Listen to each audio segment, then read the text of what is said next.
съм баба Величко. И съм много така. Като ще видя селката. Вярно. И ще кажа 5 начина, дразнещи в нея. Карам нюците си да ходят на магазина. Първи начин. За хлеб или за количка.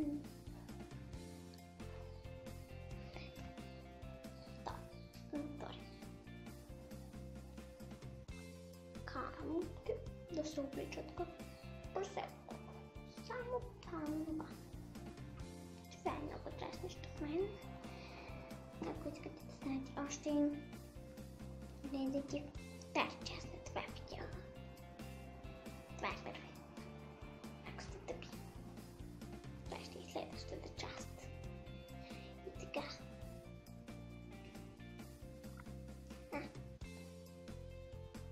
Кой? Трето. Много дразнещо се вика на децата да ядат по много години на ти неща. Само 2 парченца на малко. Кой ги правят? И четвърти начин.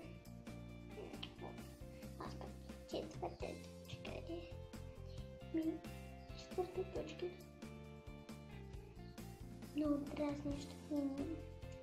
Само домашни и задачи им дават, защото са много зле с математиката.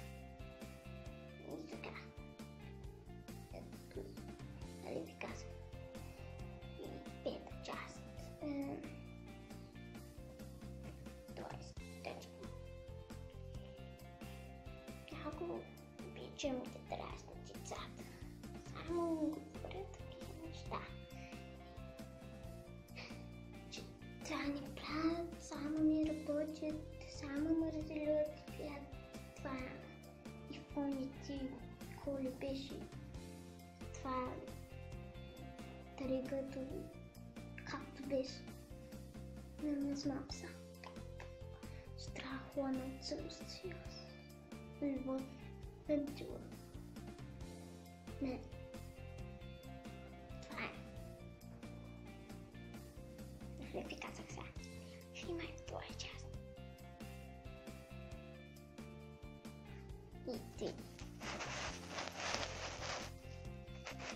Много здрави.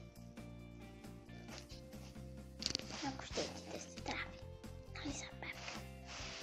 Да ги браните с деца. Раждайте още. Ако щете не раждайте. Кой не ражда?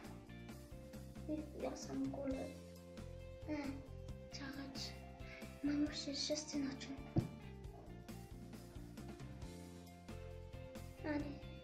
Чао. Пишете долу в коментарите още дразнещи неща в мен. Баба Величка. Айде. Чао. До втора част.